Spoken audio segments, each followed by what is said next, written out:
Salut à toutes et à tous, on se retrouve pour un nouveau récap.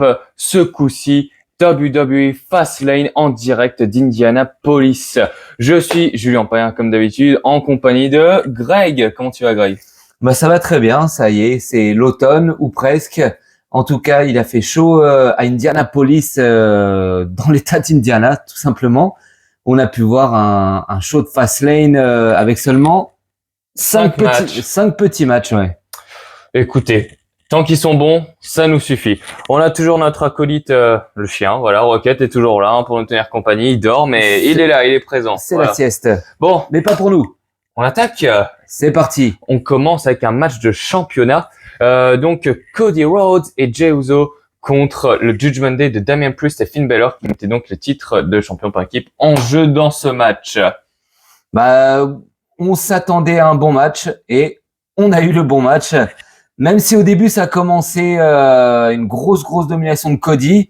Forcément, c'est Cody, tout le monde veut le voir à son top niveau, il est là. Ouais, mais après, il y avait le contraste. Hein. Jey se faisait malmener de son côté. Hein. Quand Jey était sur le ring, quand il était l'homme légal, c'est lui qui se faisait dominer, Jey. Donc, c'est Deux salles, deux c'était ambiances. bancal. Oui, c'était assez bancal. Hein. Mais bon, voilà. Ils vont reprendre le dessus. C'est ça, puis forcément après, intervention de qui, comme d'habitude? De Dom Dom et Rhea Ripley, la championne.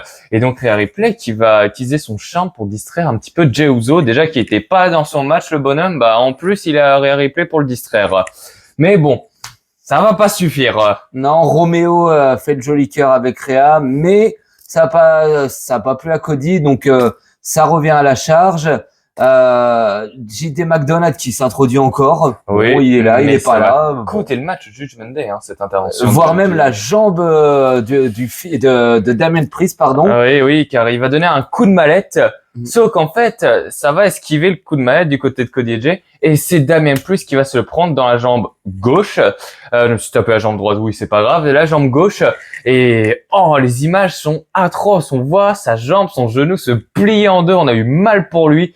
Ça l'a mis KO. Hein. Il est resté sur la table. Il s'est pris un crossroads aussi de Cody au passage sur la table. Et comme on le voit juste ici, il est resté cloué dessus, on le comprend, il pouvait plus trop bouger et c'est dans le ring que l'action va se terminer. Voilà, fin de match pour Damien Priest. Il reste plus que Finn tout seul face à Cody et Jey. Oui. Et ça se finit par une prise inédite. Oui, le 1D, mais avec en même temps en combo un Cody Cutter pour terminer avec un Crossroads et tomber 1, 2, 3. C'est la surprise. Champion. Franchement, je ne m'y attendais absolument pas. Damien Priest et Cody Rhodes. Non, Jey Uso et Cody Rhodes sont nos nouveaux champions par équipe. Cette équipe qui n'en est pas vraiment une, finalement, ils finissent champions par équipe. On va voir ce que ça donne, mais ça m'a étonné, ça m'a vachement étonné. Je m'y attendais pas. Combien de temps ça va durer, on sait pas. Connaissant Jey, à mon avis, ça va très vite se bagarrer dans les couloirs. Donc, équipe à suivre, mais je pense pas sur le long terme. Ouais, mais c'est quand même intéressant à voir, parce que ça fait toujours un titre pour Cody, enfin depuis son retour. Le premier titre. Ça on l'attendait contre Roman Reigns pour les titres de champion universel et autres, et au final, ce sera un titre de champion par équipe pour peut-être lancer une série pour Cody. Ouais. Bon, on attend toujours la fin de son histoire, qu'il finisse cette histoire. Bon, c'est un autre sujet. Sur ce, next. Prochain match. LWO, Rey Mysterio et Santos Escobar dans un handicap match. On ne spoil pas encore. Contre donc Bobby Lashley et les Street Profits d'Angelo Dawkins et Montez Ford. Hurt Business 2.0. 2.0, on peut dire ça. Ouais. Et bon, grosse domination quand même de Bobby et des Street Profits. Forcément, ils ont l'avantage numérique.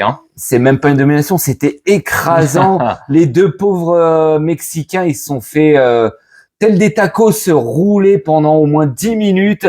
Un petit peu de respect, s'il vous plaît, Greg. Ça n'a pas arrêté. Ils ont pas vu le jour, que ce soit Angelo Dawkins, Montez Ford ou Bobby Lashley. Ils s'en sont donnés à cœur joie dessus comme des punching balls.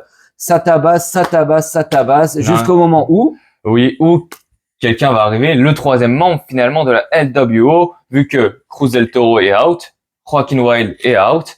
Eh bien, c'est Carlito qui va revenir. Enfin, le retour, on l'attendait. Ah là là, et il est enfin venu. Ça a été expéditif, par contre. Une fois qu'il est arrivé, et il leur a, excusez-moi l'expression, botté le cul. 2 minutes, oui, top voilà. chrono, le temps de manger une pomme. Et c'est parti, Oui, ça, oui, et- ça a cassé dans tous les sens. Carlito en forme, je sais même pas quel âge il a. Carlito, pas tout jeune, pas tout Pas vieux. tout jeune, mais pourtant, il pète la forme. Il est là, Hein. il est là. Et voilà, ça a été expéditif. Il a apporté sa prise de finition sur Montesfort, le tombé pour finir le match et victoire de la LWO. Et donc, retour de Carlito à suivre du côté de SmackDown sûrement. Sûrement, bah, ça fait plaisir. Sur ce, Next. Prochain match. un peu de Encore un match de douceur, championnat. de délicatesse, de féminité.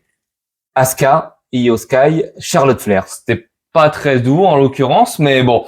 Match triple menace pour le titre. Et voilà, comme tu l'as cité, Greg. Bon, alors, un mist très rapide, Blue Mist de Asuka sur Charlotte. Ça a un peu mis Charlotte de côté pendant un certain moment, notamment le début du match. Du coup, c'était match 100% japonais pendant les 5 premières minutes. Équilibré, ça se rend coup pour coup, que ce soit Asuka ou Io Sky, ça tente des prises de soumission, des prises un peu acrobatiques. Personne n'a le dessus. Et au bout d'un certain moment, une fois qu'elle s'est nettoyé le maquillage et autres, elle revient à la Charlotte en Charlotte, forme. oui, voilà. Et du coup, franchement, je trouve que personne n'a réellement dominé dans ce match. Ça a toujours été assez équitable entre les trois. Ça nous a donné un beau match, mais forcément, Damage Control, Bayley intervient. Au début, ça plaît pas du tout à la championne. Hein. Ah non, elle voulait faire son job toute seule, elle a besoin de personne, la petite Io. Et pourtant, Bayley, il est là, limite, elle la gêne un petit peu dans ce qu'elle comptait faire. Et ça va l'aider au final. Hein. Ça aurait pu lui coûter le match que du coup, Charlotte en feu a failli la prendre un peu par surprise. Au final, ouais, c'est un figure four leg de Charlotte porté sur Asuka. Elle en profite, Io Sky, elle arrive, moonsault sur Charlotte, elle tombait 1, 2, 3.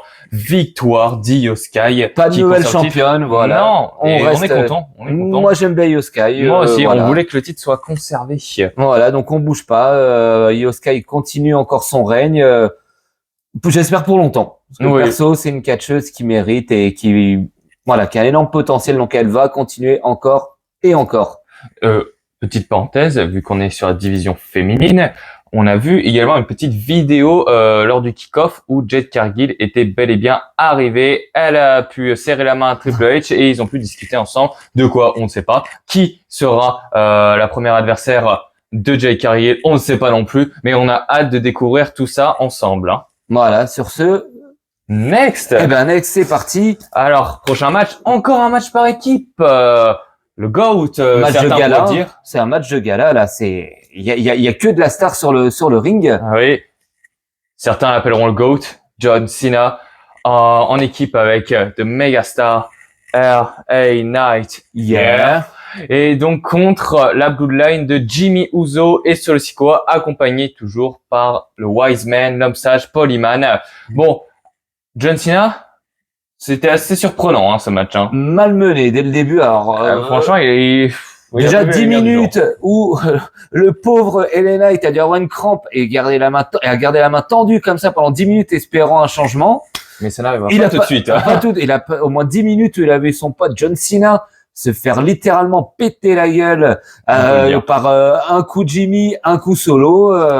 Il a pas vu le jour, le pauvre John. Ah, ça faisait mal, ça faisait mal. John Cena, on voit que bon, l'âge commence un petit peu à peser. Son âge, oui, là, mais il arrivera finalement à donner un hot tag à LA Knight qui va.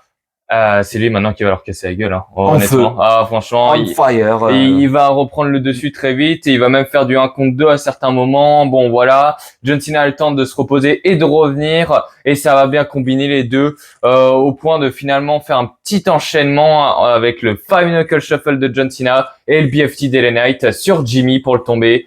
1, 2, 3 et victoire d'LA Knight et Cena. Et LA Knight qui refuse que Cena lui lève le bras en signe de victoire et tout ça. Mais parce qu'au final, c'est LA Knight qui lève le bras de Cena. Et une belle marque de respect de la part d'LA Knight envers Cena.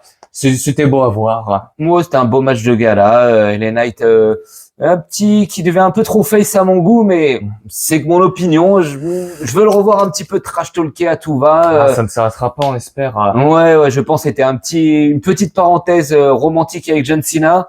Maintenant, à mon avis, le vrai LA Knight qu'on aime, le trash talker au micro, le vrai, va revenir et je pense avec des ambitions de ceinture. Oui, voilà. Moi, je prévois le titre des États-Unis pour lui. Bon.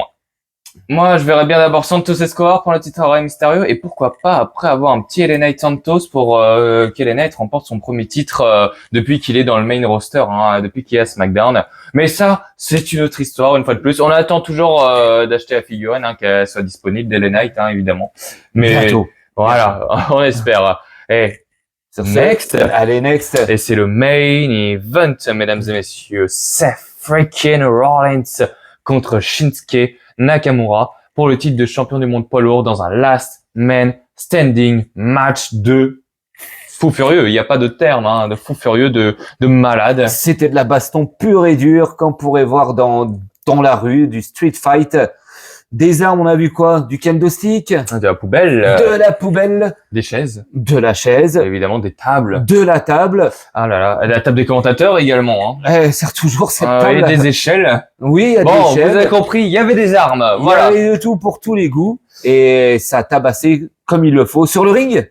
Que sur le ring? Non, Bien sûr c'est que parti bien plus loin. Alors, on a eu un petit spot où on a bien cru que c'était la fin du ring de Rollins, hein, qui, tout en l'échelle, il se prend un mist de Nakamura, donc il tombe de tout en l'échelle à travers la table des commentateurs américains.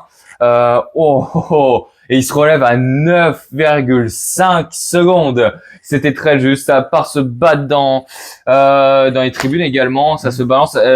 Rollins qui se relève toujours de justesse. On part encore dans un autre côté de la tribune. Là, ça va passer à travers des tables aussi. Hein. Ouais, ça, les tables ont pris très cher. Ikea a fait beaucoup d'affaires hier soir. Ça a cassé à tout va. Il y a même eu Rollins qui a voulu jouer le fanfaron, a enlevé le tapis de protection hors du ring. Ah, ça s'est retourné contre lui. Tenter le pedigree, et le pedigree qui passe pas. Surpassement, bam, et ça termine le dos sur le bitume. Voilà, Voilà. c'est Rollins le dos sur le bitume, son dos qui était déjà pas en grande forme.